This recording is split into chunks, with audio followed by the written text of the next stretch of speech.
What's going on, everybody? YouTube, it's your man Mike, and today we got my man Arian Harris, and today we got an important video to do, a preview for the Ohio State Penn State game. So I'm gonna go ahead and pass it to my man Aaron, and he's gonna give his side of the story, what we have to look out for on Saturday. I appreciate that, Mike. Again, this is Mike Wilson from Time for a Change 295. His YouTube video. He has basically actually wanted to talk about OSU number 4, Penn State number 3 at Penn State in Happy Valley. What I've seen from Penn State is, according to their schedule, they have victories over some caliber opponents. Last week it was Wisconsin at Wisconsin, where they beat them 28-13. You looked at Drew Aller, 148 yards, 14-18 completions. Oh my goodness. One touchdown before he went down from injury. Bu Pribola, 11-13, 98 yards, one touchdown. Replacing Drew Aller. You looked at the rushing. You looked at Katron Allen, 11 carries, 86 yards in the TD. Singleton right behind him with 12 carries, 49 yards. Harrison Wallace, third, 5 receptions, 67 yards. Nick Singleton, 3 receptions, 37 yards as well, one TD. This is, as far as looking at everything that's going on with how Ohio State matches up with Penn State, they're deep. And what scares me is that, as far as with their defensive side of the ball, I'm looking at this situation where they're not as much as just structured on defense as they are offense. Zakee Wheatley, oh wow, total tackles, 10 tackles, 8 solo tackles. You look at uh, Elliott Washington II, looks like he had 5 total tackles. You know, you look at interceptions, Jalen Reed, oh my goodness, 1 interception. You look at all these the defense of that's going on that could give Ohio State some fits. Because I bring the Ohio State game up from last weekend. I bring it up because, oh my goodness, Crying Ryan needs to basically chill. He's basically trying to fight for his job right now. And right now, you look at Ohio State, who played Nebraska, who is 2-3 in the conference right now. Ohio State, 6-1 overall, 3-1 in the conference. Will Howard, 13-16, 221 yards, 3 TDs. Good for a pocket quarterback that he is. 1 interception. That's what concerns me. And it was the most silliest interception. You look at how he tried to throw over coverage to Jeremiah Smith, who had 3 receptions for 70 yards and 1 touchdown. Carnell Tate was the top receiver, 4 receptions, 102 yards and 1 TD.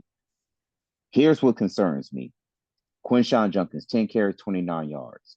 Travion Henderson, 10 carries, 25 yards. What the heck?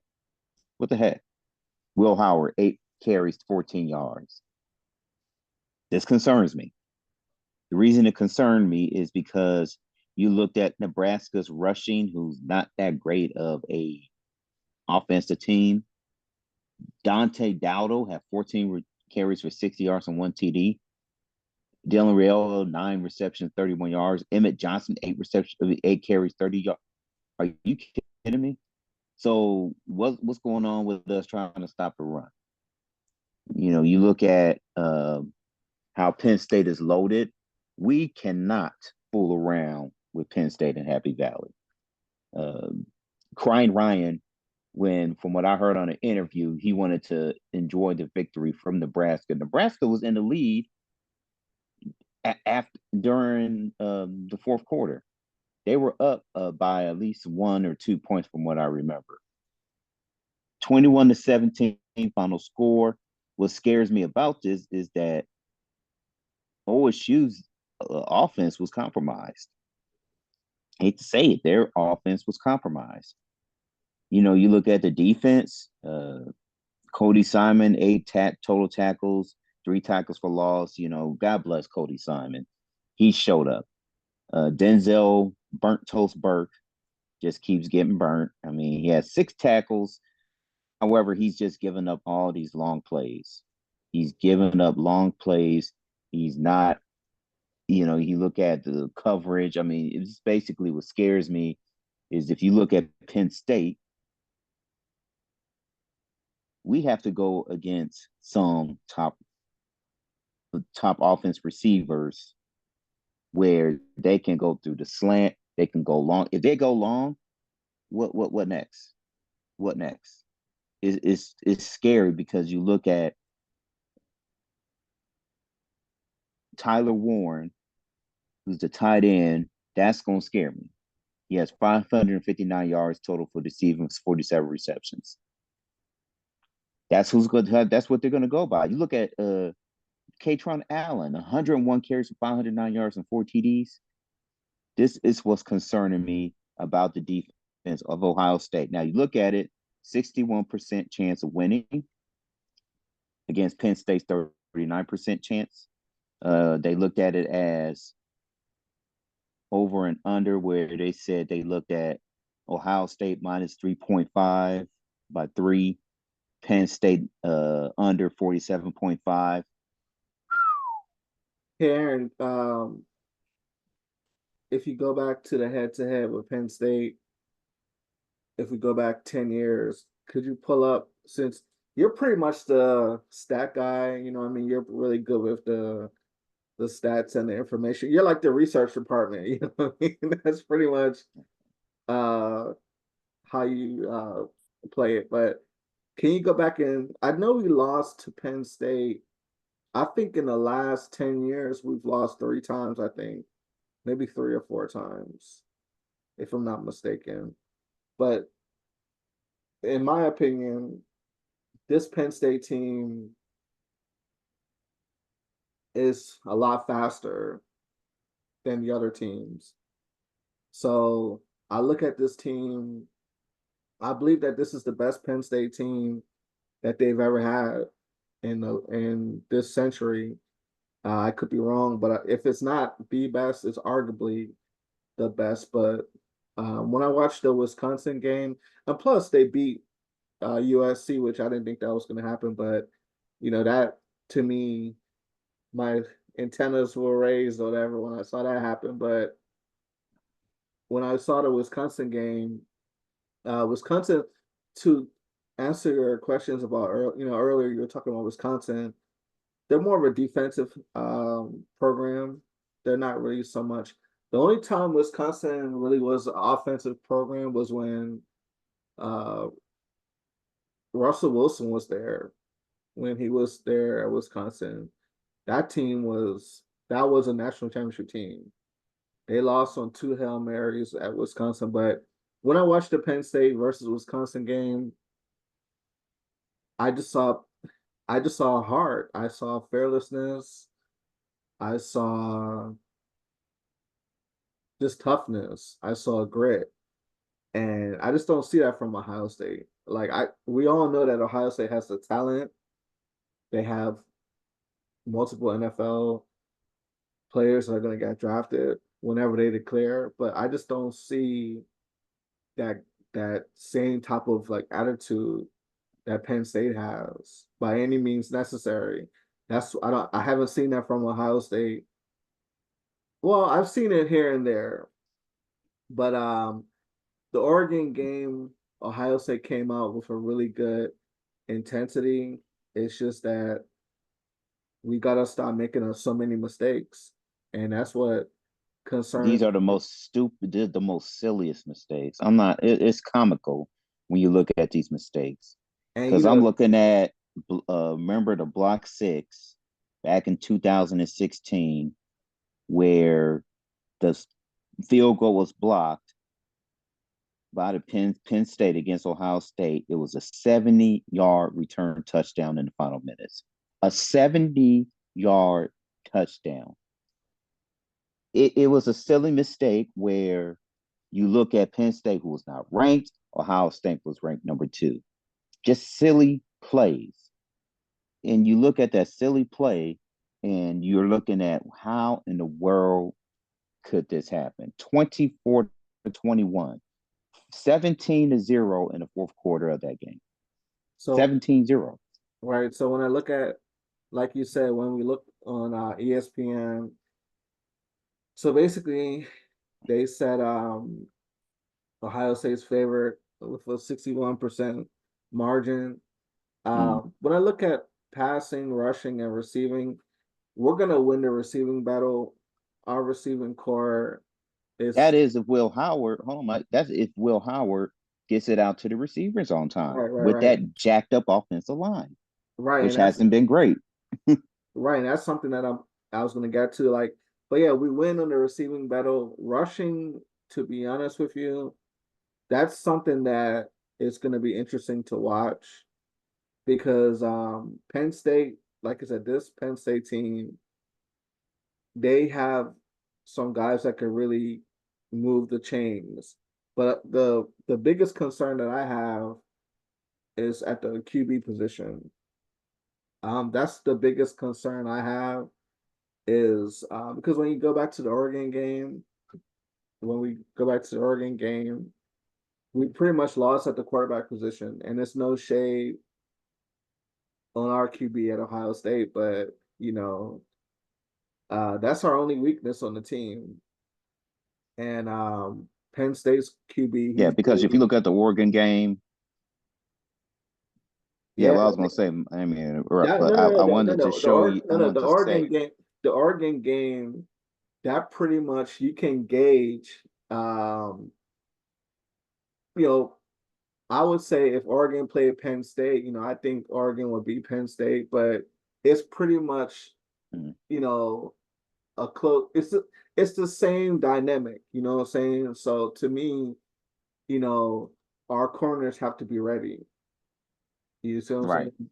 our Like we corners can't. have to be ready. Yeah. So if they're gonna let Penn State go long and get some bombs, but again, that comes from the QB knowing when to go long and when to run.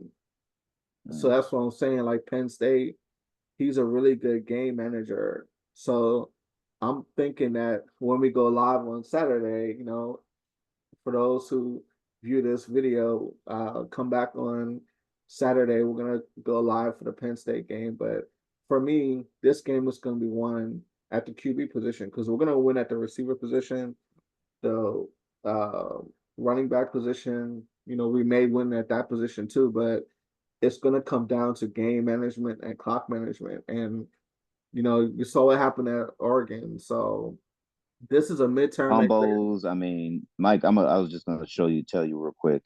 You have fumbles from Will Howard. You have fumbles from Quinshawn Junkins.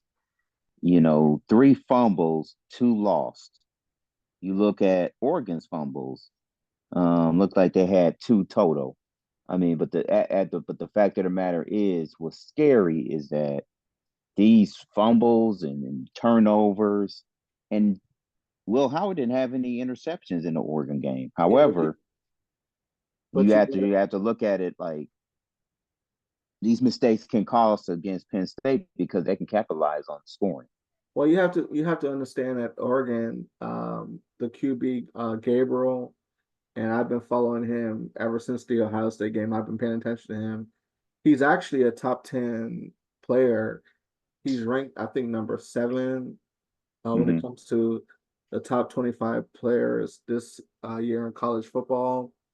So that definitely was the reason why we lost because he ran the ball long and got that touchdown in the fourth quarter, and he knew when to go long. So that's the only weakness we have at the QB position. So, but outside of that, man, it's gonna be a good game, and I can't wait to go live. This is gonna be the midterm exam for Ohio State, and I think that Oregon game should have woke us up. I mean, that should have definitely woke us up. So I'm confident coming into this game. I believe Ohio State's gonna win. We have the more talent than Penn State. But like I said before, if we get out coach and we lose in the QB battle, then I feel like if we lose this game, we're still gonna probably make the top 12. But as far as winning the Big Ten championship, it's just not gonna happen. No, it's not going to happen. And we shouldn't even drop that far because Penn State's number 3. However, it ain't looking good for Ryan Day if he loses his game. Now, if he loses Michigan, it's a wrap. He's done. However, if he loses this game, this is not going to help his cause. Crying Ryan, have you? Did you see his Mathematically, emotion? No, I'm like I wanted to say this real quickly. You see his emotion during the Nebraska game, him throwing his headset off like a temper tantrum. That didn't get the Gerber baby commercial that he wanted. yeah, because I mean, at Ohio It, State, if we don't win the national championship, we gotta win uh the Big Ten title. You know what I'm saying? So we're at number 4 right now, behind Indiana, behind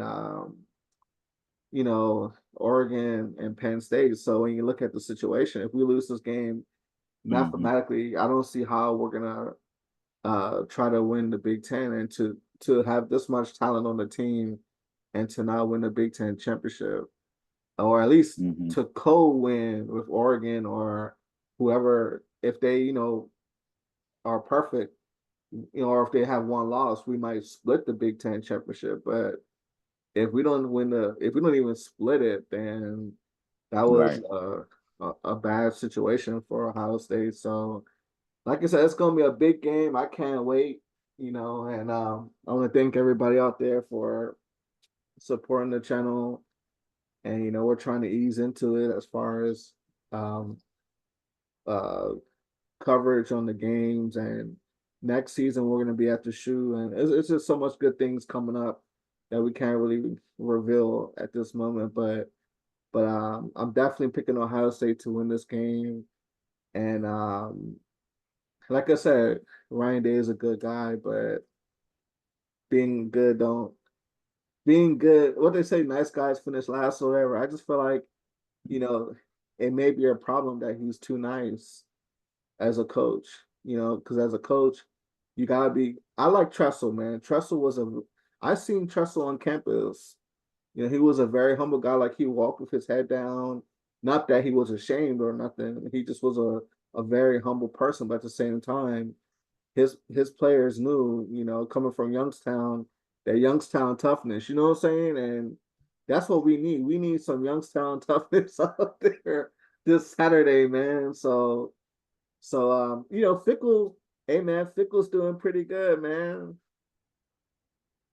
Fickle's So the coach for who's he coaching now? Wisconsin. Wisconsin, yeah, Wisconsin. Mm. So Luke Fickles, he's doing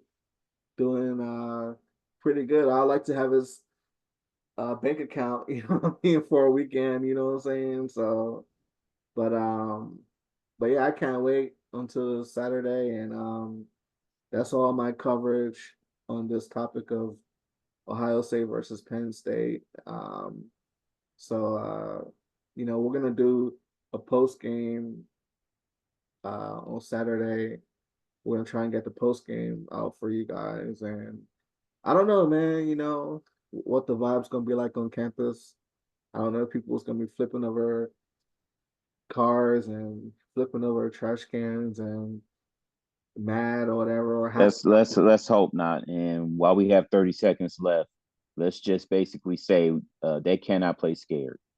Do not play scared, Ohio State. Do not. Oh no, they're not. Going. I don't think they're gonna be scared. I just feel like they gotta get more grit. So, but Mm-hmm. and that's the time. You said we had 30 seconds. My name is Mike. We've said enough. I'm out. Aaron, if you got any last comments or Put commentary. your big boy pants on, Ohio State, and God bless you guys. All Peace right, out. guys, we'll be back at you for another video.